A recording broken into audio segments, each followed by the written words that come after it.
The Oilers desperately needed an upgrade in net and on the blue line as well. They hope they just got a bit of both. Two deals for the Edmonton Oilers today. First up, they got Tristan Jarry and forward Sam Poulin from the Pittsburgh Penguins in exchange for Stu Skinner, pending UFA D-man Brett Kulak, and a second-round pick in 2029. The Oilers also acquired D-man Spencer Stastny from the Preds for a third-round pick in 2027.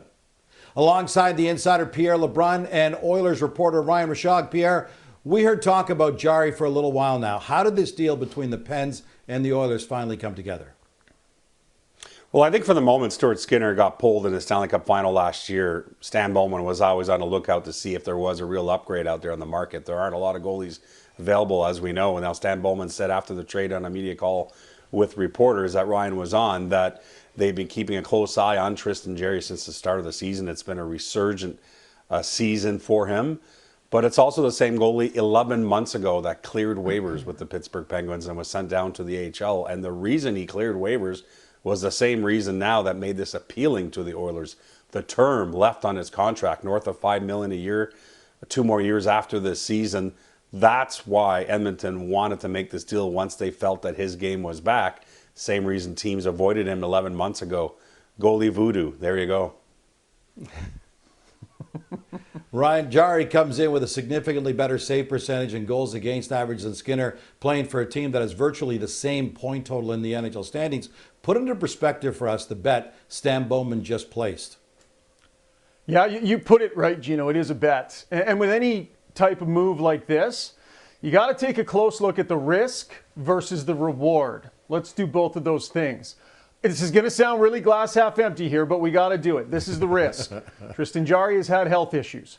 Tristan Jarry has 8 career playoff games. We don't know how Tristan Jarry will hold up under the bright lights of a Stanley Cup final. Stuart Skinner has some experience on that front. His numbers are better this regular season, yes, no doubt. He looks like it could be an upgrade in the moment if he stays healthy. So the Oilers could have themselves a goalie who will go in and make a few more saves, those critical saves at playoff time. It could be an upgrade at playoff time, and that's what they're looking for. In Spencer Stastny, they could be getting a younger player that costs less, who has some term left, and they control this player. They could be getting that on the blue line to replace Kulak on the third pairing. So those are the potential rewards, the risks.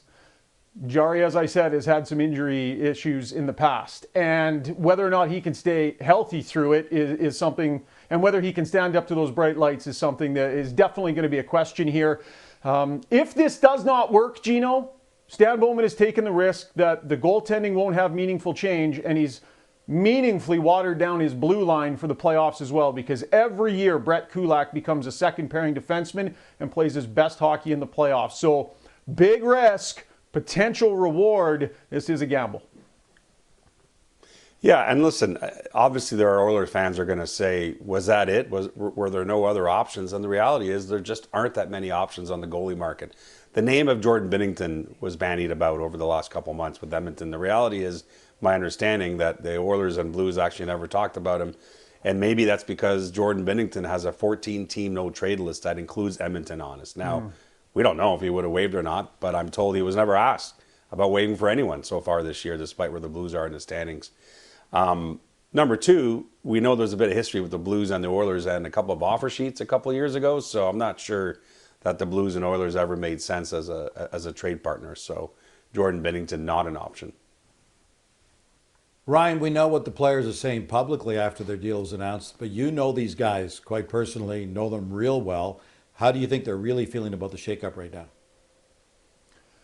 Well, I think Stuart Skinner was well liked in the locker room. I think he's played some very meaningful hockey for this team. I think the players respect him. You know, Stan Bowman said he felt like it was time, for a different look, time for a change. That was part of his calculation.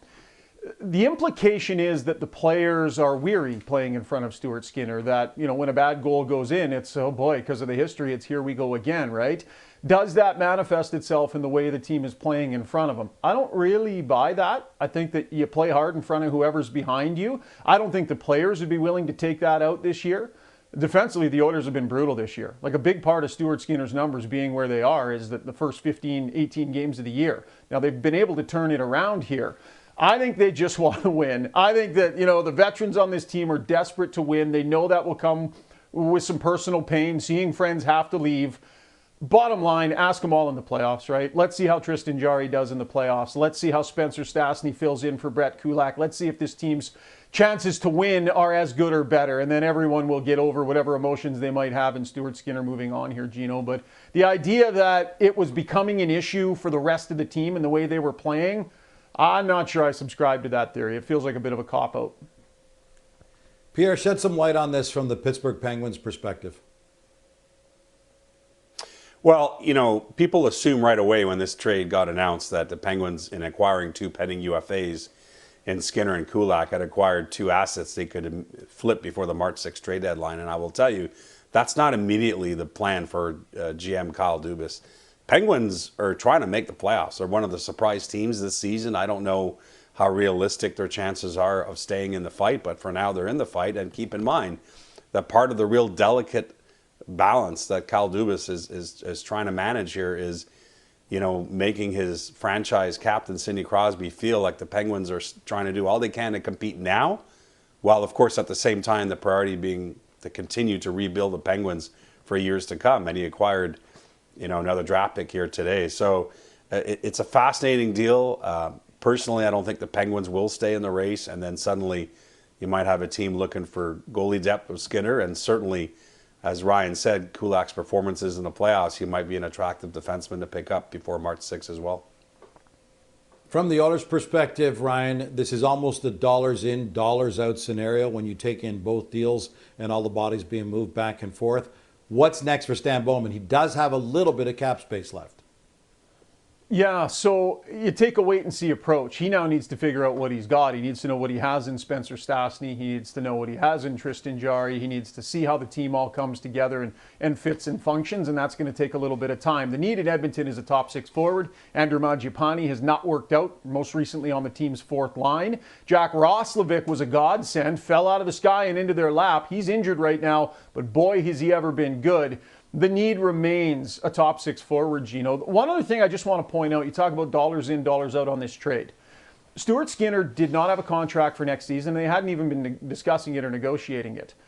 The Oilers did not have cost certainty in net. And by making this trade, if Jarry is equal to or even an upgrade on Skinner, the other benefit he comes with is some cost certainty over the next couple of years. Because if the Oilers rode Stuart Skinner and they went to a 3rd straight Stanley Cup final, let's just say, and Skinner played well, what does his next contract look like? I'm not sure, Pierre, if you even want to speculate how that compares to some of the other goalies out there, but there was potential that Skinner could have been fairly expensive depending on results this year. So they dial in some cost certainty at the position, and for a team that wants to compete for years moving forward, that helps them. Yeah, and listen, I think it speaks to, sorry, Gino, I will say, I think it also speaks to the immense pressure that the Oilers front office is under to uphold their side of the bargain when Connor McDavid gave them a bargain and extended for 2 years. Their work just started there. It didn't finish. I mean, Connor McDavid didn't extend for 2 years, so they can just sit on their hands. I mean, this speaks to the pressure, I think, that's on Stan Bowman and the Oilers to do all they can to try and have another deep run and try to win a Stanley Cup in the next 3 playoffs. But I also say this, I mean, I think a lot of people will look at this gamble and say it's way too much of a gamble in Tristan Jarry, and I get that.